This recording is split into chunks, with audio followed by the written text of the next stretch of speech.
Hi, everybody. I'm Taylor. I'm the CEO of Common Thread Collective. We're an e-commerce growth agency that's been around for about 12 years now, which sort of makes me an anthropologist of sorts of brands. I've seen thousands of them. I've gotten to study for many years the evolution that they have gone through. Are we going to get on the screen almost? Boom, there we go. So today what we're going to talk through a little bit is what I've witnessed throughout this process and how it applies to what I think is happening in the future. And how we ultimately progress as a species. So the species here that we're going to be studying is D2C brands, and we're going to talk a little bit about their evolution over time. And the evolution for me really sort of, you could divide into 4 eras. So we're going to talk through each of those. We're going to ignore really the what I call the BC era, the before COVID era, because we were just sort of like learning to walk upright and figuring ourselves out. But really the dynamic changes that I want to focus on happen from 2020 on. And the big idea, I'm going to cover a lot of data. The point isn't to remember it all. Take pictures if you want to keep it. I can send this deck out after. But the big idea that I want to present and really have you wrestle with is this. It's that the extreme environments of the past 5 years have forced evolutionary changes in brands that will lead to 2025 being the start of the best era in D2C history. This episode of the e-commerce playbook is brought to you by All-Stars. Whether you're hiring your first international hire or you're building a full department, All-Stars can help you hire the right people without the usual headaches. They've done 450 plus specialized placements for e-commerce sellers in the last 3 years. Their team of expert recruiters makes it hassle-free, so you're not spending dozens of hours looking at resumes and doing interviews only to end up hiring the wrong person. They've created proprietary role-specific assessments for the most common e-commerce roles, which perfects the evaluation beyond interviews alone and allows you to see how candidates actually work without the guesswork. Just go to hireallstars.com or check the show notes for more information. Generally not an optimist. People would see me more as a cynic. I tend to try to find all the problems in every issue as I can. And so you can trust that this one has been explored. I don't say this lightly, that I'm confident in where we're headed, but I think that there are some adaptations and evolutions that are happening amongst the brands that have survived through these past years that are leading to really powerful ideas. So that's what I want you to interrogate as I go through this today. So to start, I'm going to take us on a little journey of history about the environments that have crafted the brands that we have today. So this is my illustration. Thank you, ChatGPT, for my illustration of the COVID era for D2C brands. It was an era marked by excess in every way, shape, and form. And it really began with an excess of capital. Is that in 2021, we saw a massive influx of venture dollars into our industry, over $5 billion poured in from what had been a very steady, slow progression and sort of middling interest from venture firms in consumer brands, but in all of a sudden in 2021, across all of the sector, there was a massive explosion. On top of that, well-worn ideas here, none of this is too novel, but interest rates fell to a historical, it was over decades before the prime rate had been down at 3%. And that led to a really cheap availability of debt. And anytime the Fed prime rate is this low, you get this arbitrage of lenders that can push the risk curve out further and still build a yield model that makes sense. And so you had a bunch of lenders that popped up, and all you had to do was connect your Facebook ad account, and in 24 hours you could have money. And that sounds like a magical idea, but really inherent in that is a lot of what we now know to be a ton of unexplored risk. But the point was you could get really cheap debt. There was a ton of venture dollars available, and it wasn't just the excess of capital, there was also a massive excess in demand. This is from an article that I wrote in April of 2020 when it had become really obvious to me that we were experiencing this black swan event. And so I wrote, across CTC's portfolio, we've seen revenues rise every week since the nationwide lockdown started, staggering figures to rival Black Friday and Cyber Monday, in some cases smashing it. We were witnessing just this massive influx of demand into e-commerce, all stuff you guys are aware of. And what that led to was, we're going to use this graph as a second for a brand that's a customer of ours that recently, to be clear. And we're going to use it to walk through these eras. And you're going to see how this transformation plays out over time. And this graph is what we would call a cohort-specific return on invested capital chart. And it just allows us, I'm going to use my laser pointer here. So it allows us to look at a cohort of customers. So in this case, customers acquired in January of 2020, how many customers there were, what the cost of acquisition was for that cohort, the expense, so this is like an all-in variable cost, so total fulfillment, cost of goods, payment processor fees, et cetera, first order profitability, and then 360 days, so a 1-year marginal return. So if we look at this for 2020 for brands, what you saw was that in a year, this brand made $72 on an initial investment of $76. That's almost at 100% return on capital. Okay? And if you go through each of these cohorts, what you'll see is like the return on capital ranged from about 90% to 150% in a year. Okay?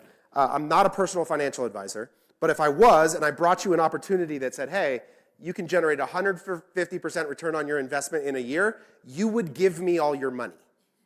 And that's what happened. See, a lot of people think like the mania of 2020 was illogical, and it's not. It was actually perfectly logical. And one of the things that happens is that capital flows directly to the areas of highest return. There wasn't a better return on capital in 2020 than investing into customer acquisition. It was yielding massive returns across almost every brand at real scale. And this continued into the next year. But what you start to see is a trend, is that the next tranche of growth, as COVID sort of dissipates and retail slowly begins to open up, becomes just slightly more expensive. So the same brand is able to basically double their customer acquisition. So if we look at January, you'll see 7,400 customers in January versus 4,000. February was 8,000 versus 5. March was 12,000 versus 5. So almost doubling the amount of customers, but the efficiency of that acquisition was just a little bit more expensive, right? We're not hitting first order profitability as often, and the 1-year return on capital pushes into the range of like 30 to 60%. But still, hey, that clears cost of capital easily.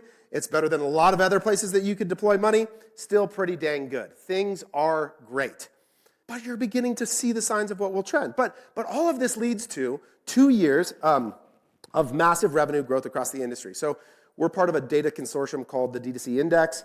If you want to follow along, you can go to d2cindex.com and track the data that we share every month in a newsletter there. But it is a partnership with Vero, Snowcommerce, and CTC to aggregate a really large data set of stores that we can track benchmark data and present insights out of. And so this is about $10 billion in GMV that we track through these periods of time, so we can map the history of D2C. But in 2018 and 2019, you saw an annual growth rate on average per store of about 16%. And if you guys ever seen like the e-commerce as a percentage of retail chart, right? You guys all remember this one, it was very famous during COVID. 16% is about, if you go back through the last 20 years, it's about the annual growth rate of e-commerce normalized. It's about 16%. So in a normal environment, that's about what had been happening over and over. Steady, progressive compounding of the industry. And then in these 2 years, because of both the influx of capital and demand, you had explosion. You had triple or quadruple that growth in 2020 and 2021. 60% in 2020, 70% in 2021. And of course, all of us thought this game was going to last forever. And at the time, it's hard to reflect back into that period knowing what we know now. But at the moment, everyone believed this. We all thought we were becoming China, and e-commerce was going to 50% of revenue overnight. Zuck thought it. Toby Lukey thought it. I thought it. Everybody thought that was what was happening. It was the pervasive idea. And it made sense because the demand was going that way. And we had no idea how long this COVID thing was going to last. And growth was everywhere. But 2022 is really when things started to change. Retail opens back up. You have the post-iOS 14 era where suddenly now all of a sudden there's these privacy concerns on Meta. And the game just isn't working like it was before. And for the first time for this brand, you see 1-year cohorts at various times where the 1-year return on capital is now negative. And if you look at the volumes, let's go back to January, you're at 8,000, 7,400. February, you're at 9,000 versus 8. March, you're at 11,900 versus 12,100. All of a sudden, not only is it way more expensive to acquire these customers, but you're getting less of them. And so this is the start of the problem. Now, what's hard about this is that new customer acquisition volume is actually a leading indicator to growth problems, not a present problem usually. Because most of the marginal value that brands are extracting is actually coming out of their existing customer cohort growth. And so it was hard to see this in 2023 because brands were still growing. They were growing off the back of all those new customers they'd acquired in the previous years, and they were still doing it fairly profitably. But this was the canary in the coal mine. And this is what happened. Growth started to slow. It goes from 70% in 2021 year over year to 38% in 22. And this is the start and the end of this COVID era and the beginning of what I refer to as the Ozempic era. For CTC in 2022, we were riding this wave just like everybody else, and then seemingly overnight, towards the second half of 2022, it was like a switch flipped, and everybody went from caring about revenue growth to only caring about EBITDA and profit, like overnight. All of a sudden, every budget changed, the focus was different, and everybody realized that they needed to take their medicine and get lean. And this era is marked by that effort, and it's really a function of the environmental context as it relates to the availability of capital.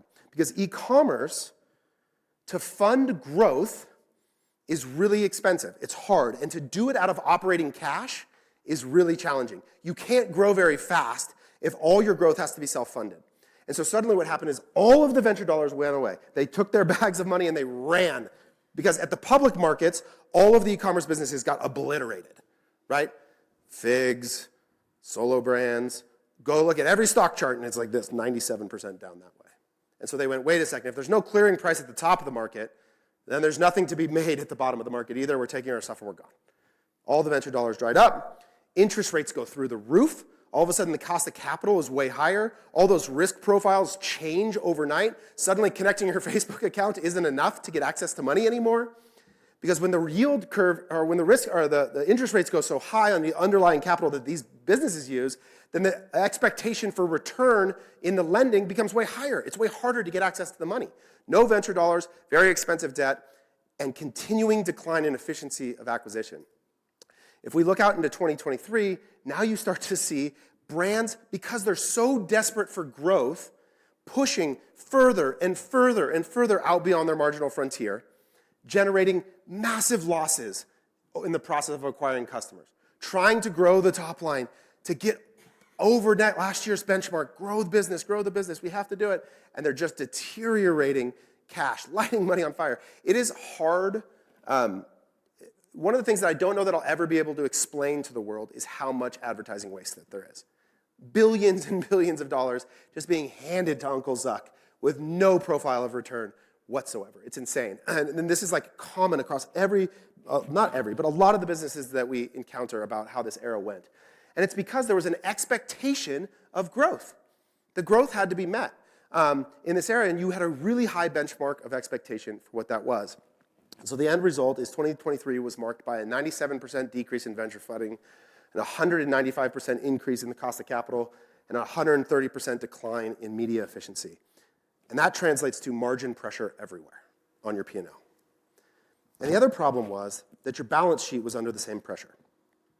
One of the things that happened during this time was everyone thought the growth was going to continue. And what do you do when the growth is going to continue and you feel like you missed out on the last era because you didn't have enough product? You order lots of product. And so now you have declining demand, overstuffed balance sheets, no availability of capital. This is how brands die. And the end result was discount rates just soar, right? So we've tracked discount rates by brand over the last 4 years, and every year the discount rates keep going up across brands because they have to move this inventory. And it's not just the inventory on their individual balance sheet, excuse me, it's that the supply in the sector grows dramatically too, is that a ton of brands enter the space, enter the space in the COVID era as well, and so you get a massive influx in competition. A category that illustrates this really easily for me is we worked with solo brands during this time, and they have a business called Isle Surf and Sup. They sold stand-up paddle boards. And if you track the price of paddle boards from the beginning of the COVID era till the end, it's like a run-up in price, and then it absolutely collapses. Because everybody had a commoditized inflatable paddleboard at the same exact price in the market at the same time they had too many of them, and they just kept undercutting each other, trying to get out of the inventory, get back to cash. And so people think about inflation as a dynamic that's happening a lot in the general consumer index, but in e-commerce, we're almost always deflationary because of these pressures. And discount rates just keep rising. And if discount rate goes up, your gross margin goes down. So bad marketing efficiency, declining gross margin, higher cost of capital, and bloated OPEXs because we thought we needed all these humans. Jacob and I were just reflecting on our personal experiences during COVID. We all hired everybody in the world. All of a sudden, there's teams were enormous. They're like the influx of hiring in our industry was crazy. And so you had bloated OPEXs, bad gross margin, declining margin efficiency, and the growth just continuing to slow down. 38 to 21, and a pattern beginning to emerge. And the reality was that like many people didn't make it out. A lot of people died in this era. And there's still more to come as this gets worked through. But there was a large influx of bankruptcies that occurred in this period. And those that did make it out did it by getting really lean. So that's my Ozempic metaphor here, is that everybody had to figure out how to run a business lean. And there was mass layoffs across our industry. Almost every business I know went through some version of this problem along the way, where they had to reset what it looked like to staff and build an e-commerce business in the new era. And then they also just pulled back on spending those dollars at negative contribution of new customer acquisition.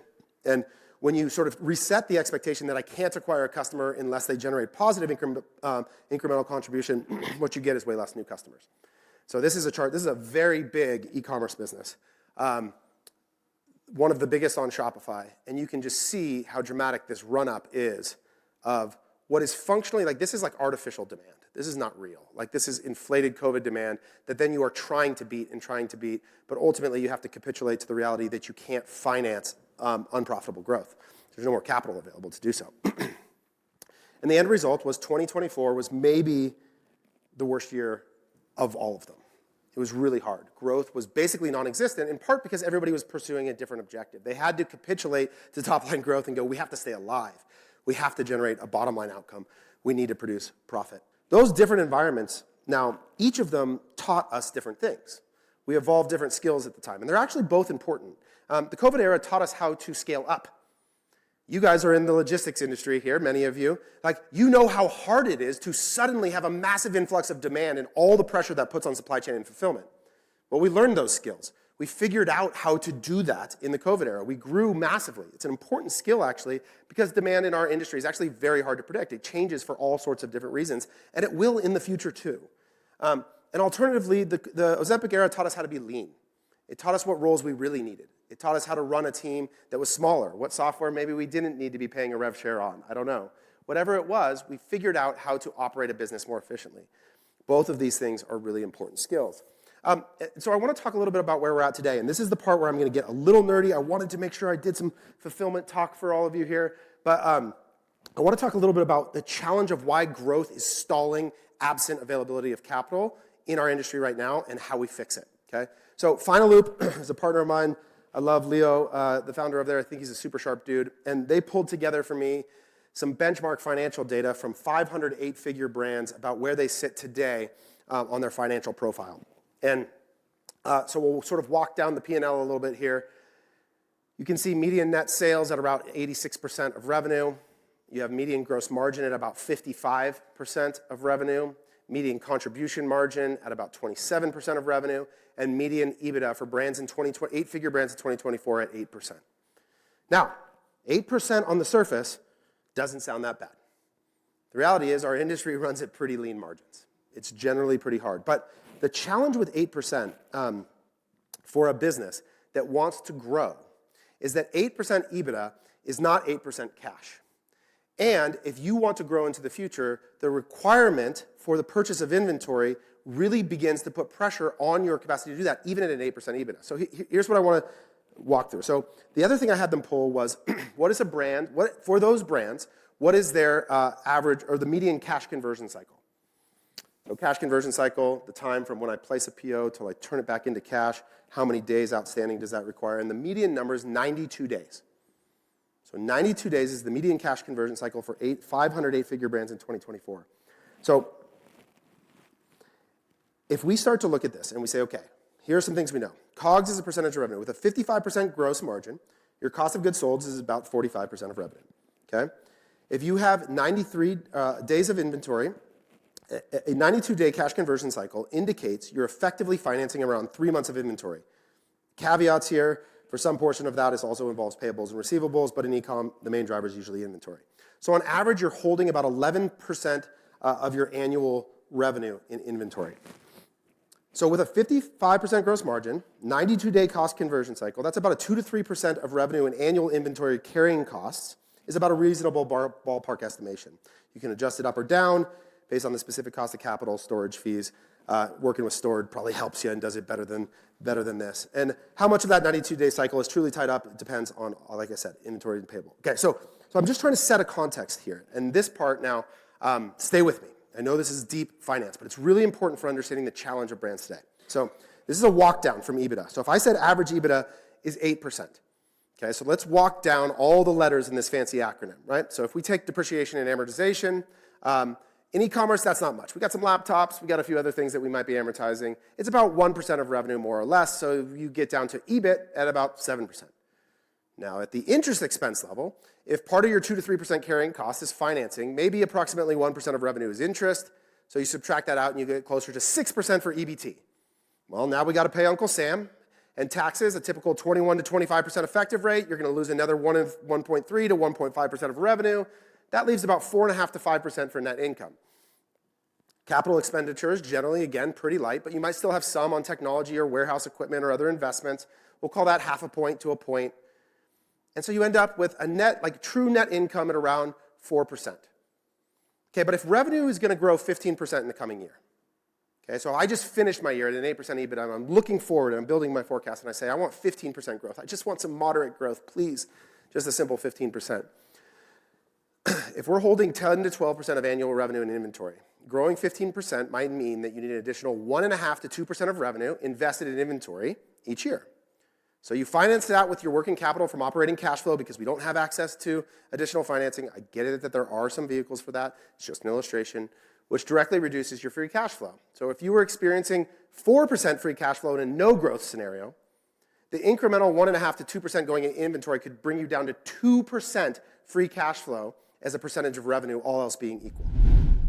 Here's a question. Have you ever hired someone internationally only to have them disappear after a month? Most e-commerce founders make the same mistake. They accidentally hire contractors juggling multiple clients instead of dedicated employees.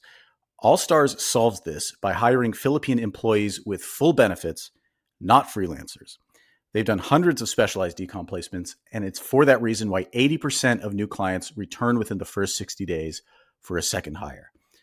They handle all the screening with role-specific assessments, so you only see the top pre-vetted candidates who've already proven they can do the job. Roles start as low as $1,500 a month, inclusive of salary, benefits, recruitment, HR support, and more. If you're ready to stop gambling on contractors, go to hireallstars.com or check the show notes to book a discovery call. Okay, but so think of that one. That means only 2% of the money you could pay yourself with. Not that cool, right? Not a great way to go out and build a $50 million business, and then 2% of it is what I can pay myself divided amongst the people I brought. It's like, that's not very exciting. I did all this work, and that's what's left over. But the real challenge is this. If you actually wanted to grow 30%, okay, which again is not, I bet most of us have a goal next year that's more than 30% growth or is in the range of that. At 30%, with those underlying economics, 55% gross margin, 90-day cash conversion cycle, your cash flow turns negative. The bank account will actually shrink down to zero. You actually cannot fund 30% growth. And so there becomes this ceiling on the rate of growth that's connected very intimately to the availability of capital and the efficiency of all those metrics along the way. And so the reason brands stall out when they're self-funding growth is because of this mechanic, is because the connection between all these intertwined parts are complex. It's hard to understand how your cash conversion cycle actually limits your growth rate. It's not your Facebook ROAS, right? Like these are all mechanics. Now, that plays a piece in it because you can expand margin, et cetera, of contribution. There's all pieces. But the point is, at the median level of outcome, these brands will produce a declining bank account at 30% growth and 8% EBITDA. What? That's so confusing. I'm winning the game. I'm producing profit every month. It's 8%. I'm winning. I'm doing the thing. Why is my bank account shrinking? That's what will happen. That's what makes e-commerce so challenging. So that's where we stand today. But there are those brands that have bucked those median trends, right? That's just the middle of the curve. The thing that we want to study, that we want to understand to illustrate the next era are actually the brands that are producing way better results than that. And that leads me to what I'm calling the next era, where I think we're headed, which I'm calling the flow era.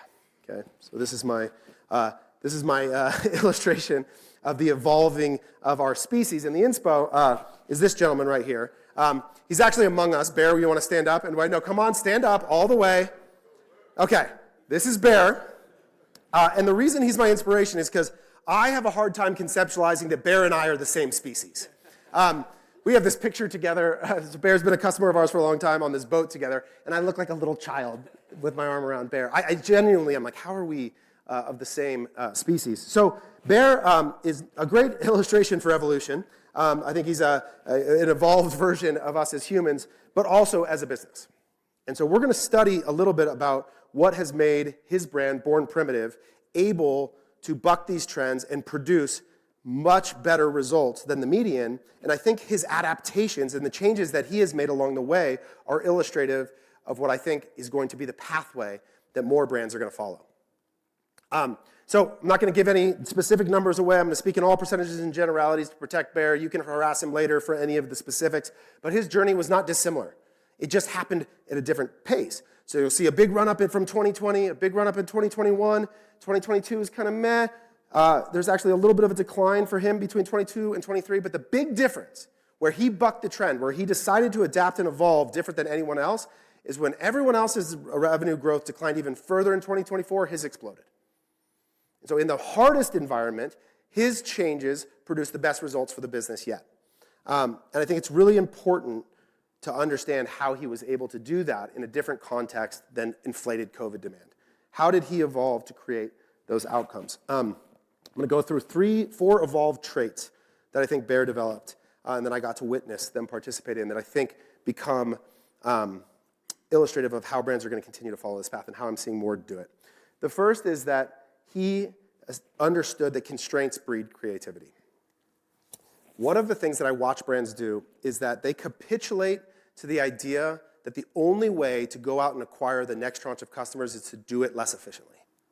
That it has been so hard for so long that they've seen that the next dollar, all it produces is less efficiency, that organizationally, no one inside any longer has the imagination that it could be different.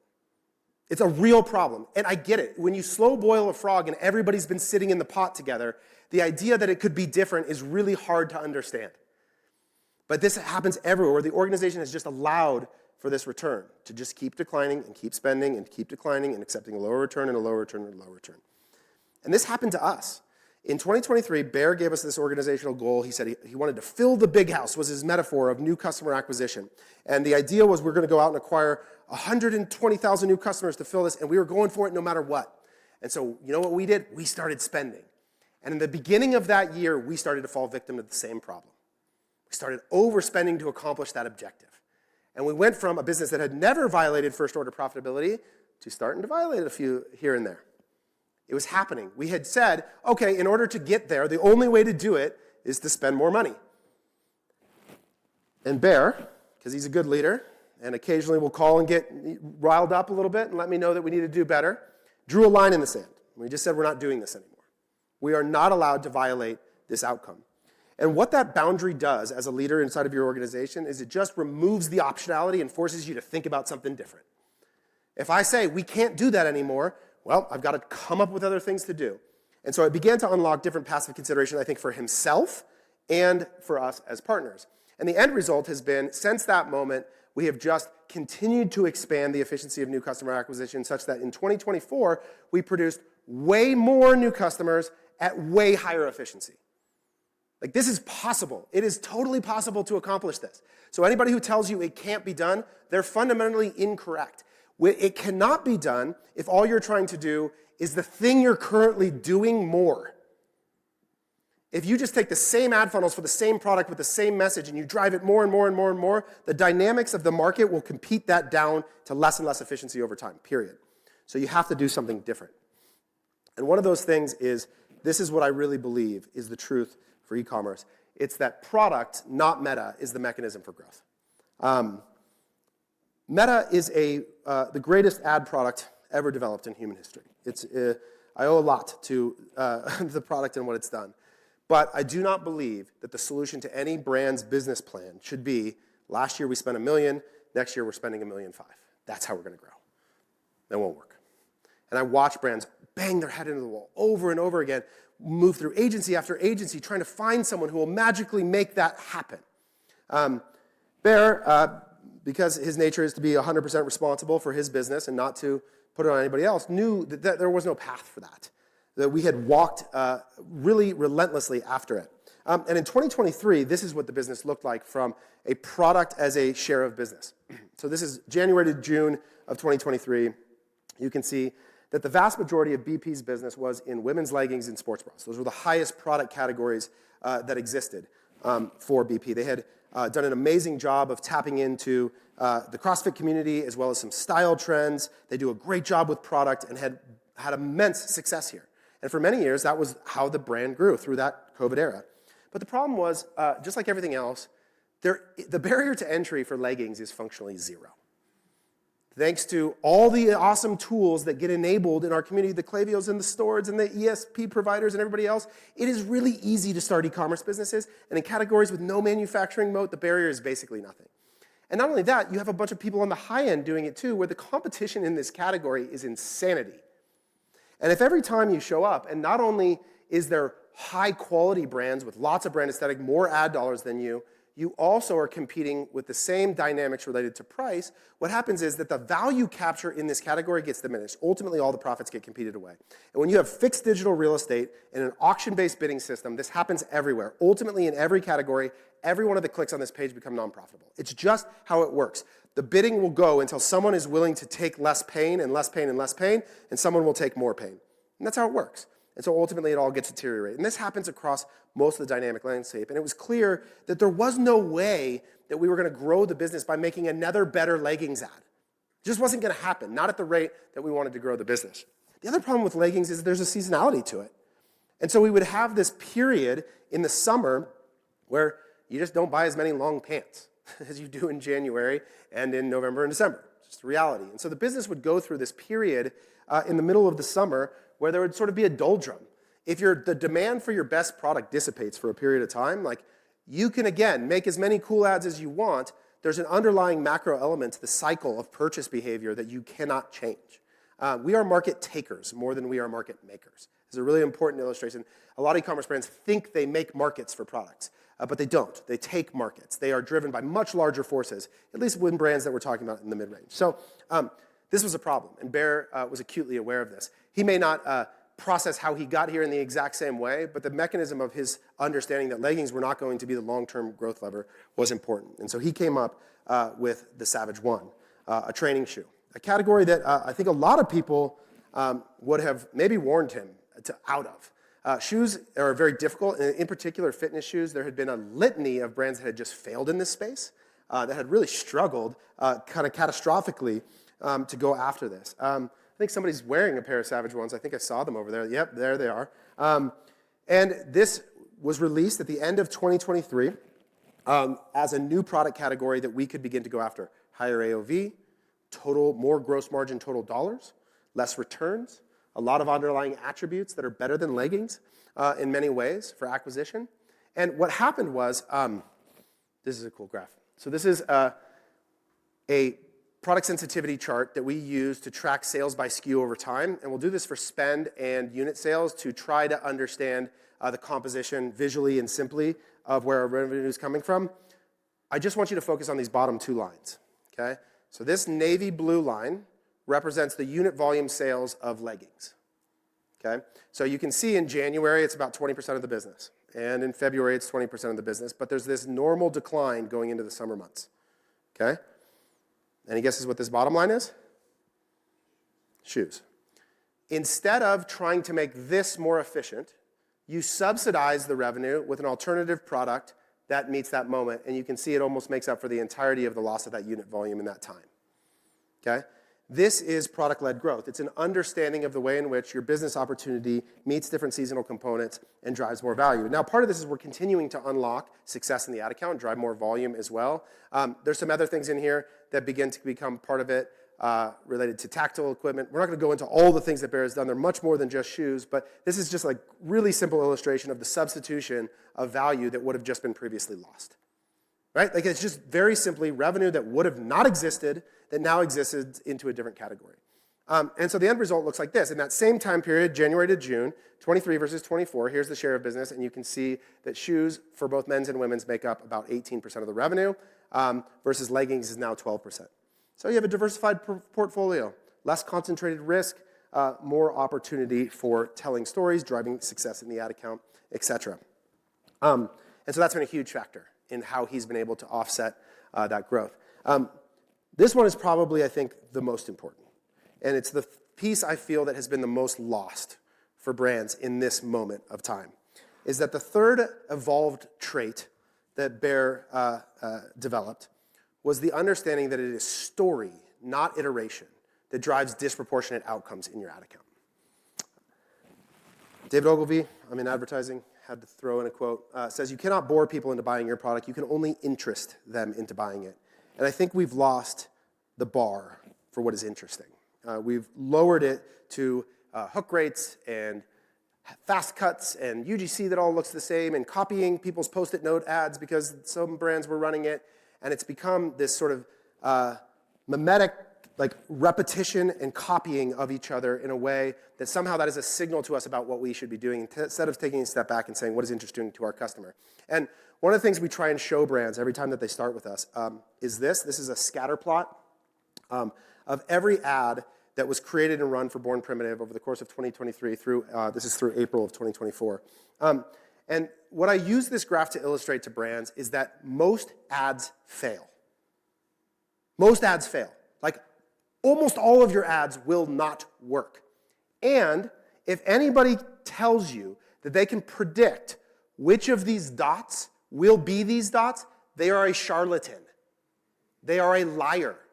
You cannot predict the outlier events, and they're so small in their occurrence. In this set of ads, there are over 5,000 ads in this result of things we're trying. New ad, try this again, try it again. And you can see that like we define a high-performing ad as an ad that is able to spend, because all of our media buying is done through cost controls, it is able to spend one standard deviation above the mean. Like that's not a very high bar. And you can see that we get to about 5% of ads reach that level of performance. And every brand I've ever seen, this is what their scatter plot looks like. And every brand ever yells at their current creative partner to outperform this ad. That's what all they care about is that every brand hates the idea that I have this ad from 2020 and no one can ever beat it. It's because it's the 0.01 percentile outcome. You should expect to beat it once every 4 years, not every week. But this is what happens with Facebook ad creative, is that this iterative hamster wheel gets stuck in this local maxima, and the ad you're iterating off of performed like this, and then the subsequent ad performs like this, and then the subsequent ad performs like that, and you get stuck in this very narrow band of performance, and you can't unlock it. And we did all the best creative strategy practices. Like, we know how to make creative in Facebook ads, and BP's creative is really freaking good. The photography is amazing, the models are hot, the UGC is really clever and funny. Like, every best practice you could think of for a leggings ad, it's been done. Any guesses what the insight was that we generated about what the ad should include? Butts, right? And so we would do this creative insight generation. Which ads work best? What's the highest CTR? Make an iteration, adjust. Thousands of legging ads. Performance just middling along. There was never going to be a day where we showed up and went from a 1.3 to a 3. Just, it's not going to happen. It doesn't work like that. So we had to take a step back, because the other problem that starts showing up when you experience it is that, you know what lever you go to? You go to discount. And so suddenly what we found, oh, you know what moves the needle? A flash sale. And so the leggings flash sale became a thing that was like, oh, that's a growth lever. And so more and more you started to seep into the ad account a little bit of this, like, oh, the only thing that's producing this sudden change in performance, this sudden improvement, is if we discount the product. So we were on this train, and we were headed in the wrong direction. Then Bear decided to try something different. He decided to go back, and what I've seen him do multiple times during COVID, Bear did an amazing thing where the gyms, they were a big part of the CrossFit community, and gyms were obviously really going to struggle. And he created a way for each of them to create functionally their own store that they could sell to their customers, and all the proceeds would go back to the gym to serve their store. And it kept a lot of them in business. And time again, what Bear knows how to do is he knows how to go back to the idea of serving his customer, to think about who is the person that's connected to BP. I am them. What do I care about? What would be meaningful to me? What would make someone proud to shop my brand? And how could I tell stories like that? And this is an example of one of those stories. This past June was the 75th or the 80th anniversary of the D-Day invasion of Normandy. Okay, Bear is a former Navy SEAL. He's very connected to the veterans community. He's been a part of caring for that group of people, is still obviously a member of that community himself. And so he recognized that this was a very special event, an opportunity to connect his brand to something really cool. And there's only a few survivors left. They're obviously getting pretty old now. And this is probably the last time that some of them are going to be able to make that journey back to that very special place. And so what he did was he created a special edition of his shoe. There was 500 of them, Bear? 500, and the proceeds would go to fund the travel for the veterans to go back to this event. So if you bought one, you were sending them back to go participate in this event. As part of that, when you bought the shoe, it came in this really cool ammo box. You got sand from the beach of Normandy. You got basically these cards that were like an illustration of the people that you were sending back, like almost a baseball card of each of them so you could learn about who they were. You got the issuance from President Eisenhower on the invasion of Normandy. You got a cool coin, and it all came in this incredible packaging. And part of that was like the 500 shoes isn't really the revenue point, right? You're not going to make a ton of money off 500 shoes. But it was about BP's signal to the community and the participation. And all of the content that was created got tons of engagement. And all of a sudden, the energy around the soil of the brand was tilled up in a way that altered the performance for the business everywhere. They had Navy SEALs jumping out, skydived onto the beach as part of that ceremony. They were all wearing the shoes, right? So you can imagine like the quality of this footage versus the leggings ad, right? Like we could do that again, or we could tell a real story that really matters to people that would make them proud to be a part of it. And I can just tell you one makes a difference in a different way. And Bear saw this, and he knew it, and so he doubled down. He did it again. And so they've been doing a give back for Veterans Day for a number of years where they've been paying off veteran medical debt during Veterans Day weekend. So if you shop BP during Veterans Weekend. And Bear came out and he made a really bold statement. He said that they were going to pay off $5 million in medical bill debt for veterans through that weekend. And he made that commitment. Independent of whether the sales came or not, they were going to make that commitment. And you know what happens when you make an audacious claim like that to serve a community of people? People want to talk about it. So Bear got multiple hits on Fox and Friends, got picked up to come up and talk about it. The press sort of cycle began around the storytelling of that event. They got to create all this content where Bear would call the people and let them know, hey, that $182,000 you owe, it's gone. People crying on the phone, thanking him for it. You can imagine those interactions. Got to tell all these cool stories about all these people whose debt was released, what was going on, the tension in their life, what they now felt. If you're a veteran and you're watching this brand engage this way, your sense of connection and identity to that just grows. And then it was so successful that they didn't just end up doing $5 million. They were actually able to double it. And Bear just told me now that the actual total was $11 million in medical debt relief over the course of that weekend. That is not an iteration of your Facebook ad. It's just not. It's a story that matters in a very real way that people will connect to, and it'll make them want to be a part of what you're doing. And that's how you deepen the connection. That's how things actually change. And so this is the result, right? So you see the blue line is the 2023. This first dot in that dry period of July, this is D-Day, right? So you get this spike off of this story and moment, and then we do this thing, we call it progressive peaking, which is the idea that when you get a big moment of new customer acquisition, if you fast follow it on fairly closely with a promotion across the site, you're going to leverage the incremental value off that existing customer base and drive demand. So this is a sale moment that we added and turned the lowest seasonal moment in July into one of the highest revenue peaks. And then this is Veterans Day, right ahead of what? The biggest sale promotion of the year, Black Friday, Cyber Monday. And if you look at the line in all the other periods of time, it's a little bit better in some places, a little bit worse in some places, but the growth of the year lies in the creation of those stories. That's it. That's what happens, is you take moments where there was a doldrum, where you couldn't sell leggings in the summer, and you go, what do we do to make our brand matter? What product could we sell? What stories could we promote? And how do we create massively disproportionate effect on the business? The last thing goes back to the idea of a negative cash conversion cycle. And set aside whether it's negative or shorter, the point is just that in a moment where there is no available capital in the marketplace from debt or equity, you have to get your suppliers to finance your growth. That's how this has to happen. And so what Bear did was, and you can imagine negotiating with Bear. He's got a little bit of a leverage in those conversations. He's good at it. He'll get in there and mix it up. But when he went to the manufacturer for the shoe, through relationships that he had, this is a quote from a podcast Bear and I did that's going to be released, or was just released soon. I encourage you to go listen to the full story. Let him tell it. he said that in our first year, we did net 30 on delivery. And they were like, hey, if you want to go further than that, you need to get our trust. Okay, so we got them to take net 30 on delivery right away, which is pretty dang good. Already you're getting your customers to pay for most of that inventory. But then after success, we went back to the drawing board. And we were like, hey, we're going to take this thing to the moon. You can imagine Bear saying this. He's telling you, we're building an exciting vision. We're going to the moon. You know you need to give us net 90 on delivery. They agreed. So now you go from leggings manufacturing, which doesn't have quite the same terms, they have pretty good terms with it, to now your newest, fastest growing SKU has a net 90 on delivery to finance the growth, which is hard to predict because it's early on, and so you don't know exactly how much volume you're going to do, so there's inventory risk associated with it, but it's deferred because the customers are paying for it. And then, layer on top of that, when you do a limited edition like SKU like this, Bear says this, and I mean that's crazy, and you know, particularly for pre-order items, they pre-ordered the shoe. I mean, you're not paying for it till 9 months later.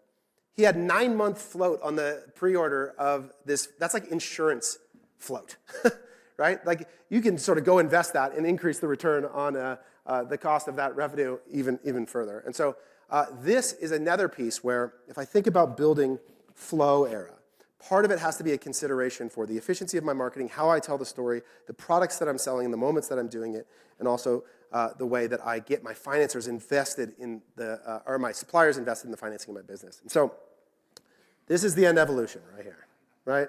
This is everything we've got. We've got our supplier financing right here. He's carrying it around. We've got product-led growth. These are actually a product that Born Primitive sells, men's jorts. Bear cuts them a little shorter than they actually are. He likes them a little shorter, but product-led growth, acquisition constraints, a compelling brand story, and ultimately free cash flow. And the good thing is, when we set these brands out into this market in 2025, they're going to benefit from something else that's really exciting, which is that we have been tracking something we call the Consumer Confidence Index now for almost 2 years. In March, it'll be 2 years. And we do this with NoCommerce. NoCommerce is part of the data consortium that I mentioned, and we send a survey out every month to 5,000 consumers on Shopify stores. Brands have opted in to allow us to deliver this survey off the back of their normal post-purchase survey, and we ask them a series of questions about their sentiment related to the economy. We do this as we mimic the questions and modeling of the CCI, the Consumer Confidence Index, which has been done by the OECD and the University of Michigan for over 60 years to help predict consumer sentiment about the economy. And so we wanted to do it for our industry. So we wanted to create what we call the Direct-to-Consumer Confidence Index. You can go to dtcci.co. You can see this tracked. We publish it every month. And you can see that as of right now, we've reached an all-time high in consumer sentiment as it relates to the economy. And one question that we ask that I think illustrates this the most is that we ask customers the spread between their belief that the economy will be better or worse in the future. So you can imagine if the spread is 0, that means you have like a 50-50. Half the people think it's going to be worse, half the people think it's going to be better. The most recent result, this January of 2025, was the highest positive sentiment about the future of the economy that we've seen in 2 years of tracking this data. So we're going to be setting these evolved species that are producing free cash flow and telling stories out into an incredible environment. An environment that may actually support them. Probably not in the same way that the COVID tailwind did, but one that is in a resistance. And all the traits that they've adapted along the way, the evolution of learning how to scale up fast. What does it mean if I have to run lean? How do I get to alternative financing? What is it like to build products? How do I tell stories? They're all in his tool belt now. And so if I'm betting on our industry, those that have made it, natural selection has certainly occurred. There are things that are no longer with us. But those that are here, I'm a big believer in. And I really believe it's why that 2025 is going to be the start of the best era in D2C history. The end.